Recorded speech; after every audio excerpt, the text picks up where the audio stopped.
ખાખરિયા ગામે મેઢાસણના પરમ પૂજ્ય સંત શ્રી લક્ષ્મણદાસજીની પધરામણી મેઘરજ તાલુકાના ખાખરિયા ગામના ભક્ત તુલજાભાઈ મોતીભાઈ પંચાલના ઘરે પાઠ અને ભજન એવા સત્સંગ માટે તેમના ગુરુ એવા મેઢાસણ આશ્રમના સંત લક્ષ્મણદાસજી આવતા બાલિકાઓ દ્વારા સામૈયું કરવામાં આવ્યું।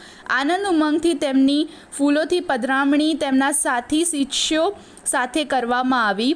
સત્સંગમાં તેમણે ખૂબ જ સાદી સરળ ભાષામાં જણાવ્યું કે ભગવાને આપણને નિઃશુલ્ક આ મનુષ્ય દેહ આપ્યો છે, જેથી થાય તેટલું બીજાનું ભલું ઈચ્છો, ભલું કરો, કોઈના રસ્તામાં કાંટો નાખશો નહીં।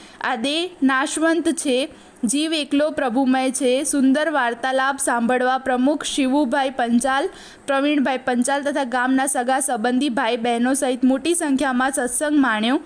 આ પ્રસંગે તુલજાભાઈ તથા તેમની પત્ની ગંગાબેન, પુત્ર નરેન્દ્રભાઈ, ચીમનભાઈ પરિવાર સહિત સંતશ્રીની આરતી ઉતારી સાષ્ટાંગ દંડવત પ્રણામ કરી આશીર્વાદ મેળવ્યા। ત્યારબાદ પાઠ ઉપર જ્યોત પ્રગટાવીને ભજન સત્સંગ કર્યા।